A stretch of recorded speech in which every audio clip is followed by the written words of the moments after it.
¿Alguna vez te has parado a pensar en la cantidad de asesinos seriales que la humanidad ha tenido entre sus gentes?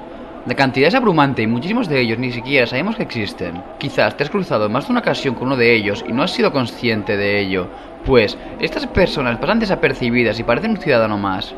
Hoy veremos uno de estos casos, quizás uno de los más célebres de la actualidad. Sin más por añadir, coge asiento y prepárate para sentir el terror en tu propia piel. Ted Bundy, para quien no sepa quién fue, se trató de uno de los asesinos seriales más notables que ha habido en la historia de los Estados Unidos. Su vida comienza de manera algo tortuosa, como la gran mayoría de estos casos. Ted nació el 24 de noviembre de 1946 en Vermont, Estados Unidos.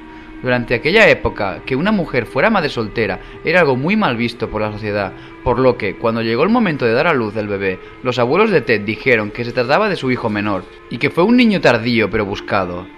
Tal fue el engaño que el propio Ted se crió en un hogar de mentiras, sin saber que aquella que él llamaba hermana era realmente su madre. Tuvo que ver cómo su abuelo, a quien llamaba padre, maltrataba día tras día tanto a su mujer como a su hija, creando en Ted los primeros desequilibrios emocionales. Pero quizás el daño emocional más grande que recibió fue cuando conoció la verdad, que su hermana no era su hermana, sino que era su propia madre. Ted mostraba también rasgos de psicopatía cuando maltrataba a animales y los mataba con sus propias manos. Creció y se matriculó en la universidad para estudiar psicología, donde conoció a la persona que acabó de destabilizar su mente. Se enamoró profundamente de Stephanie Brooks, quien, asombrosamente, tenía muchos rasgos similares a los de su madre.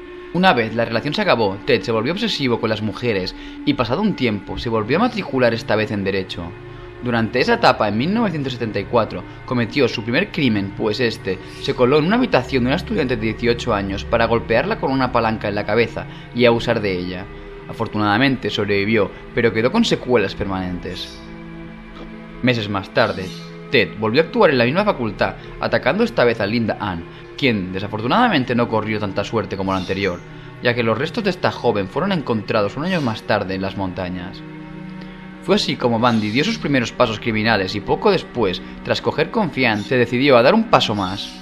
Se atrevió a realizar sus crímenes en fiestas universitarias o supermercados, donde gracias a su labia y su físico conseguía engatusar a sus víctimas. En los supermercados, por ejemplo, escogía a su víctima y con una escayola falsa en uno de sus brazos conseguía convencerla de que le ayudara a llevar la compra a su coche. Allí, este les golpearía en la cabeza para llevárselas a algún lugar seguro y abusar de ellas, hasta acabar con sus vidas. En algunas ocasiones incluso practicaba la necrofilia. Fue así como en un periodo de 4 años, Ted utilizaba la misma técnica en diferentes estados y dejando un rastro de desapariciones por donde pasaba. Al ser una época sin medios de comunicación tan efectivos como internet, este podía realizar sus actividades con una facilidad increíble. Era la típica persona que jamás pensarías que era un asesino. Esa actitud le servía no solo para las víctimas, sino para solucionar problemas con la autoridad, ya que Ted era muy temerario al volante. Fue detenido en 2 ocasiones por ello, pero en ambas huyó, y en esta última escapada fue cuando cometió sus últimos asesinatos. Ted fue a las habitaciones de la fraternidad Chi Omega, donde en vez de seleccionar a sus víctimas, se dedicó a golpear a toda aquella chica que se le cruzara por el camino con un trozo de madera, abusando de ella y mutilando sus cuerpos. De hecho, para que os hagáis una idea de lo perturbado y enfermo que estaba este delincuente, su última víctima fue una niña de tan solo 12 años de edad. Lo más sorprendente quizás fue que en los juicios posteriores todo un séquito de chicas le aclamaban en la entrada e incluso había algunas que iban a la prisión para intentar tener un vis a vis con él. Sin ir más lejos, hace meses estrenó en Netflix una serie sobre Ted y la propia empresa tuvo que dar un comunicado en sus redes pidiendo que no alabaran ni admiraran a un asesino serial como este.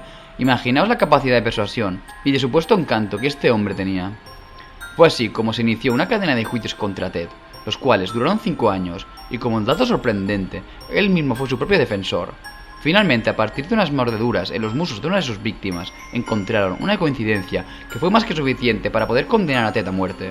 Aún así, intentó alargar lo máximo esta sentencia, dando datos sobre muchas víctimas que aún faltaban por encontrar, pues Ted solo fue condenado por una treintena de homicidios, pero la cifra se estima que podría ser superior a un centenar. Tras ver que la sentencia se mantenía firme, realizó una rueda de prensa y el 24 de enero de 1989 fue ejecutado en la silla eléctrica, acabando así con la vida de uno de los psicópatas seriales más peligrosos conocidos en la historia. A día de hoy, la cifra total de asesinatos de Ted es todo un misterio.